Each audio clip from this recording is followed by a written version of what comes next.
Hi everyone, in this tutorial we're gonna go ahead and create our first Android application, the Hi World app. So we need to just open the Android Studio and then it's gonna open the IDE for us. And by the way, IDE stands for Integrated Development Kit. It's like a word processor but with a lot of more features and more complex than a regular word processor. Okay. And first we need to click on the start a new Android Studio project, and for the application name just type in Hi World. For the company domain, Google suggests that you type in your company domain or your own domain, but if you don't have any domain at all, it's okay, just type in yourname.com. But for the package name, which is the reversed version of the company domain plus the application name, this must be a unique identifier of your specific application in the Google Play Store, because finally when you want to actually upload your application to the Google Play Store, you need to have a unique identifier of your specific application, and that unique identifier is your package name. So I suggest that you click on the edit here and type in a more specific package name that is not used by anyone else in the world, and click on done. And for the project location, the default path is okay for me, but if you want to actually change the default path of the project location, you just need to click on this button and change it here and click on OK. Then click on next. Okay, now it's going to ask you some questions about the minimum SDK and whether you want to create applications for wearable devices, Android TV, Android automobiles, or even Google Glasses. So first, let me point out that in this course, we just want to focus on creating Java applications and creating Android applications for phones and tablets. We're not gonna actually cover creating applications for wearable devices like smartwatches or Android TV, Android automobiles, or even Google Glasses. In the future, I will create an additional course for creating applications for these other devices. Okay, and let's focus on the minimum SDK. So what is SDK? SDK stands for Software Development Kit, and the minimum SDK for my application, as you can see, it is an API 1 Android 1.0. So what this means? It means that this is the version of the Android software of the Android operating system. Okay, Android 1.0. And this is going to be the minimum version that your application is going to run. Okay, for example, if I choose Android 2.2 Froyo for my minimum SDK,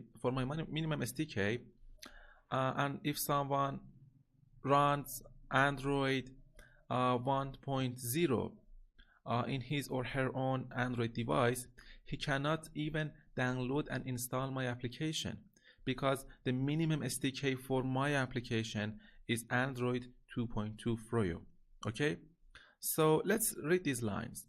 Lower API levels target more devices but have fewer features available. Okay, by targeting API 8, as I chose the API 8 Android 2.2, by targeting API 8 and later, your app will run on approximately 100% of the devices that are active on the Google Play Store. So it means that everyone that can run our application in his or her device. But in this way, fewer features are available for us, unfortunately. But if we choose API 16, we are targeting 94.8% of the devices that are active on the Google Play Store. Okay, this is great. This number is great, and we have a lot more features available for us. Okay, we can create awesome, great looking applications and upload it to the Google Play Store. if you choose API 16, and I strongly recommend that you choose API 16 as your minimum SDK. Okay, so let's click on the next. Now, as you can see, these are the different types of projects that you can actually create. These are just templates for getting you started. We're gonna choose blank activity template for our high world application. But as I said, these are just templates, and you can then easily override them. We've got blank activity, no activity, actually empty activity, full screen activity, Google Ads activity, Google Maps activity, login activity, and others, which we will be covering later in the course. For this application, we just want to use the blank activity and click on next. Okay, now it's gonna ask us some questions about the activity, layout, title, and menu resource name. For this application, you don't need to actually change anything because you're not really familiar with the concepts of activities, layouts, or menu resources. Later in the course, you will be more familiar with these concepts. So for this application, just don't change anything and click on finish. And as you can see, it's gonna actually configure and set up the project for us. And by the way, if it's the first time that you're actually creating an Android application with the Android Studio, it may take some time because it may download some contents or check for the latest versions of code. So be sure to actually wait a little time. And then let me zoom out a little bit for you so that you can actually see the layout easily. Okay, now click on this arrow here and change the Android to project. Okay, and now let me close this and then open it again so that you can see what's going on. And open this arrow here and open the app folder and src and then main.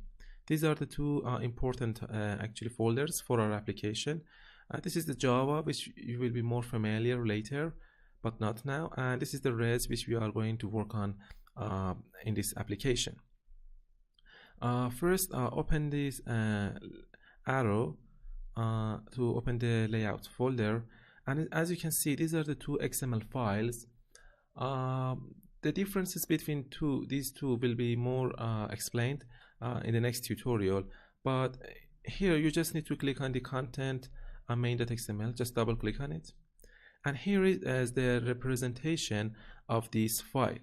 Okay, here on the screen you can actually drag in some components, as you can see here, into the screen and change some attributes here.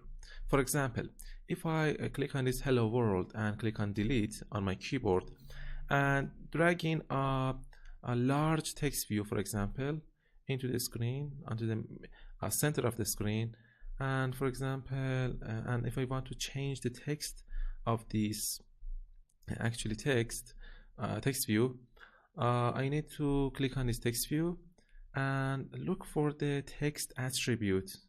Okay, as you can see, this is the text attribute for this component. I can change it to hi world. Great.